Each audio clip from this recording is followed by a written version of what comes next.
बहुत ही मजेदार। और ऐसा क्वेश्चन जो आपने नहीं कर रखा तो आप नहीं कर सकते। सिंपल। अगर आपने ये क्वेश्चन पहले नहीं कर रखा तो आप ये क्वेश्चन नहीं कर पाओगे, जितने मर्जी कॉन्सेप्ट आपके स्ट्रॉन्ग हो। कुछ चीजें ऐसी हैं जो करने के बाद ही अच्छा ऐसा भी होता है, ध्यान से देखेंगे। है सिंपल सा, बट फर्स्ट टाइम परेशान करता है। एक्सप्लिसिट कॉस्ट और implicit cost. Investment in fixed assets, 2000 के तो आपने एसेट्स खरीदे, तो क्या है ये, इम्प्लिसिट या एक्सप्लिसिट कॉस्ट? रॉन्ग, वो कॉस्ट ही नहीं होती, वो इन्वेस्टमेंट है। कॉस्ट नहीं है, इन्वेस्टमेंट है। इन्वेस्टमेंट इन फिक्स्ड एसेट्स मतलब आपने फिक्स्ड एसेट खरीदे, आपने फिक्स्ड एसेट खरीदे, ठीक है। तो आपने 2000 रुपए का खर्चा किया, क्या वो 2000 का बेनिफिट सिर्फ उसी प्रोडक्शन में होगा या वो स्प्रेड आउट होता है? स्प्रेड आउट होता है। तो उसकी जो डेप्रिसिएशन है ना, जो एसेट्स, डेप्रिसिएशन क्या होता है, fall in the value of an asset. आपने 2000 का एसेट अगर खरीदा है और डेप्रिसिएशन है उसकी 100, तो 100 कर करके वो डेप्रिशिएट होगा। तो जो उसकी कॉस्ट है उसको स्प्रेड आउट कर देते हैं थ्रू आउट इट्स लाइफ। तो हम पूरे के पूरे को एक साथ कॉस्ट नहीं मानते, जो आपने एसेट परचेज करा है ना उसको पूरे को एक साथ कॉस्ट नहीं मानते। खर्चा तो वो है सर, पेमेंट हुई है, हाँ, बट कॉस्ट का पोर्शन आपको डिसीजन लेनी है कि मैं ये यूनिट बनाऊं कि नहीं बनाऊं। तो वो जो आपका 2000 का खर्चा है वो आपको बहुत सारी यूनिट्स में बेनिफिट करने वाला है, तो उसकी कॉस्ट को स्प्रेड आउट कर देते हैं। पहली गलती। डेप्रिसिएशन, एनुअल डेप्रिसिएशन लेंगे, इन्वेस्टमेंट इन फिक्स्ड एसेट्स नहीं। कोई दिक्कत? कोई दिक्कत? क्लियर है? ठीक है। बोरोइंग्स एट 12% इंटरेस्ट पर एनम 1500, एक्सप्लिसिट कॉस्ट या इम्प्लिसिट कॉस्ट? जल्दी। रॉन्ग, ये कॉस्ट ही नहीं है, ये कॉस्ट ही नहीं है। उस पर जो आप इंटरेस्ट पे करेंगे वो है कॉस्ट। अरे आपने लोन बोरो किया, वो कोई कॉस्ट है? नहीं। उस पर जो आप इंटरेस्ट पे करेंगे 12% का, वो है आपकी कॉस्ट। ये तो ऑब्वियस सी बात है। इंटरेस्ट ऑन बोरोइंग्स कितना का? 12%। 180, 180, कोई doubt? Wages paid during the year,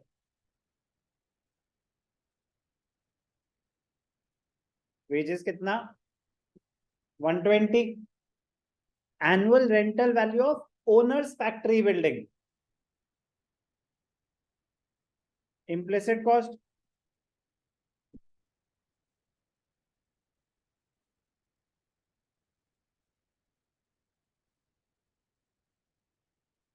कितना?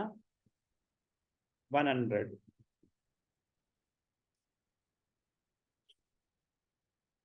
annual depreciation covered, estimated annual value of services of the owner, implicit cost।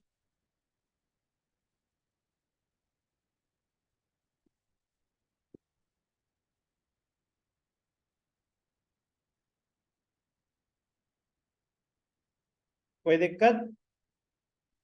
तो गलती हो सकती थी, बड़ी नॉर्मल सी बात है। अभी न्यूक्लियर बॉम्ब बचा है, अभी तो मेन पार्ट बचा है जो आप सपने में भी नहीं कर पाते। सर हम ये भी नहीं कर पाते, वो तो मुझे पता है, क्योंकि फर्स्ट टाइम गलती हो जाती है कि जब तक पता ना कि हाँ ठीक है खर्चा तो हुआ है एसेट खरीदने में, बट उसकी जो कॉस्ट हम अपोर्शन करते हैं वो डेप्रिसिएशन होती है। ये पता चल गया, अब पता चल गया, आप गलत नहीं करेंगे hopefully. Interest on borrowings normal सी बात थी, बोरोइंग्स कॉस्ट का पार्ट कैसे हो सकती है, मतलब 10 लाख का लोन लिया तो मेरी कॉस्ट है 10 लाख, नहीं, उस पर जो मुझे इंटरेस्ट पे करना पड़ेगा वो मेरी कॉस्ट है। बाकी सारी बातें सिंपल थी, स्ट्रेट फॉरवर्ड। वेजेस आपका भी सही हुआ होगा और रेंट और सर्विसेज ऑफ द ओनर ये भी आपका सही हुआ होगा। मजेदार पॉइंट। कह रहे एक बात बताओ, कितने का लोन लिया? कितने का लोन लिया? 1500, 1000 छोड़ो, 1500 का लोन लिया, यस और नो? इन्वेस्टमेंट कितनी करी थी? 2000। बाकी 500 रुपए कहां से आए? क्या 2000 के एसेट्स खरीदे थे, 1500 का लोन लिया है, बाकी 500 कहां से आए? आपकी कैपिटल थी वो, आपने अपने पैसे डाले होंगे। आंसर सही कह रहे हो, ये तो हम सपने में भी नहीं कर पाते। अच्छा हुआ आपने शुरू करा। कैपिटल, कैपिटल कितनी है? 2000। इन्वेस्टमेंट माइनस बोरोइंग्स, आपने इन्वेस्टमेंट करी 2000 की, तो सर ऐसे तो रेंट कहाँ से पे करा, वेजिस कहाँ से पे करी? नहीं, इन्वेस्टमेंट पे डिपेंडेंट होता है वो, बाकी तो कुछ कमाए भी होंगे ना। इन्वेस्टमेंट पे ही रूल है कि आपने इन्वेस्ट करे थे 2000, बोरोइंग्स थी 1500, बाकी 500 कहाँ से आए? Capital. But sir capital cost कैसे?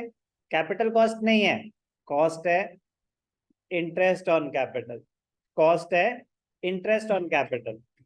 कह रहे एक बात बताओ, कब नहीं बताते, एक बात बताओ कि 500 रुपए आपने अपने डाले, वो नहीं डालते, अगर वो 500 रुपए आपके पास नहीं होते तो आपको लोन लेना पड़ता 2000 का, तो 500 रुपए जो आपने अपने डाले उसकी इम्प्लिसिट कॉस्ट होगी, अपॉर्चुनिटी कॉस्ट है ना। तो अपनी कैपिटल की इन्वेस्टमेंट की इम्प्लिसिट कॉस्ट होती है इंटरेस्ट ऑन कैपिटल, कैपिटल की इम्प्लिसिट कॉस्ट होती है इंटरेस्ट ऑन कैपिटल। तो सर वो क्या होगा, इंटरेस्ट तो गिवन ही नहीं है। तो बेटा जितने का लोन था ना, अगर ये 500 रुपये आपने नहीं डालते तो इतना ही आपको और लोन लेना पड़ता, इतना ही उस पर और इंटरेस्ट देना पड़ता। तो ये इम्प्लाइड है कि आपने कितने रुपए बचा दिए, 500 के 12%, कितने, 60 रुपीज आपकी अपॉर्चुनिटी कॉस्ट है जो 500 रुपये आपने लगाए थे। 400, 400। चांस की बात है दोनों सेम आ रहे हैं, दोनों सेम नहीं होते हमेशा, कुछ बच्चे कुछ भी फॉर्मूले बना लेते हैं अपने, एक्सप्लिसिट और इम्प्लिसिट हमेशा सेम होंगे, ऐसा कुछ भी नहीं। One of the most, one of the most tricky question of cost, ट्रिकीएस्ट। But बस खत्म, यही है trick, interest on capital, depreciation, दो चीजों को ही ध्यान देना था। बट एक बार कर लिया तो दूसरी बार गलत नहीं होता, उनका जिन जो रिटेन कर पाए। इसी के साथ कॉस्ट की पीएचडी कंप्लीट हुई। बाकी इतने मक्खन चैप्टर्स है ना इसके, ये था मेन, पहाड़ चढ़ लिया है, अब सिर्फ उतरना बाकी है। कुछ बच्चे फिसल के गिरते हैं, कुछ बच्चे आराम आराम से समझदारी से, चढ़ना मुश्किल होता है हमेशा, ठीक है ना बेटा? उतरना मुश्किल नहीं होता, लेकिन उतरते वक्त भी कुछ लोग शहीद हो जाते हैं, सो बी केयरफुल। एक्साइटमेंट में हो जाते हैं वो, ओवर कॉन्फिडेंस में हो जाते हैं।